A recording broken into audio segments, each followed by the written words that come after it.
De Léona Everhard. Un road trip haletant à découvrir de toute urgence. Ces dernières années, l'écologie est devenue un enjeu fort pour notre société qui va bien au-delà de notre avenir individuel. Le spectre de la fin du monde rôde plus que jamais au-dessus de nos têtes et ne sonne plus tout à fait comme de la science-fiction. C'est dans cette veine que s'inscrit cette arrivée en avril. Ce primo-roman, signé Philippe Meisburger, se situe à la croisée du fantastique, de la SF, du post-apocalyptique et du thriller, le tout sous la forme d'un road trip des plus haletants. Paru en juillet dernier, il est auto-édité via Librinova. Pour quel lecteur ? Tout public ? Féru de SF ? Personne voulant découvrir un roman fantastique mêlant plusieurs genres. Mon avis.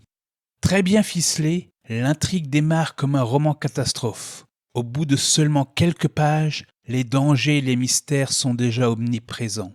Puis, au fil des chapitres, il glisse imperceptiblement vers le fantastique. Dans une transition si fine que le lecteur a à peine le temps de remarquer que déjà, le post-apocalyptique reprend le dessus, constellé de détails fantastiques. Personnellement, je m'y suis laissé prendre comme une bleue, sans n'avoir rien vu venir. Côté style, le prologue assure d'emblée la mise en ambiance et l'incipit in media res nous catapulte littéralement au cœur de l'intrigue et de son plus gros mystère.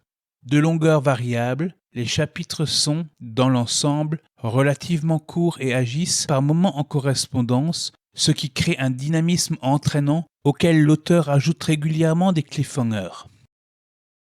Ajoutons à cela une narration très fluide qui ne souffre d'aucune lourdeur ni lenteur et des descriptions tellement sublimes qu'elles sonnent comme des invitations à prendre la route aux côtés des personnages.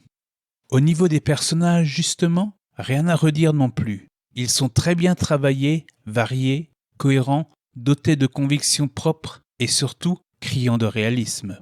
Résultat, un roman 100% addictif qui vous happe dès les premières pages et ne vous lâche plus. On dirait lire un blockbuster. Les mystères s'amoncellent au fil des chapitres et, malgré les révélations au coup par coup, il faut attendre les dernières lignes pour connaître le fin mot de l'histoire. Je tiens également à saluer le travail de recherche mené par l'auteur, sans lequel de possibles incohérences auraient été à déplorer. Ça et là, quelques notes viennent renforcer les connaissances du lecteur en civilisation américaine et en astrophysique. Seul bémol, la source de ces notes est assez souvent Wikipédia, peut mieux faire niveau fiabilité. Puisque je parlais plus haut de blockbuster, les cinéphiles apprécieront sans doute les références cinématographiques disséminées dans tout le roman. Pardonnez-moi de ne pas vous en donner un avant-goût, cela risquerait de vous spoiler. Le verdict. Cette arrivée en avril est un excellent primo-roman. Parfaitement bien construit et ficelé, son exécution fait de lui une petite merveille du fantastique comme de la SF. Philippe Meisburger parvient à maintenir un niveau de suspense et de tension quasi constant du début à la fin. Un road trip haletant qui évoque une nouvelle ruée vers l'ouest, plus mystique. Le côté mystique est d'ailleurs la seconde force de ce roman. Notre duo de protagonistes en est le moteur, surtout Karine, que sa cécité rend plus visionnaire que quiconque. À travers elle et Vincent, l'auteur nous invite à réfléchir sur nous-mêmes, nos actes et leurs conséquences, car il n'est pas pire aveugle que celui qui voit.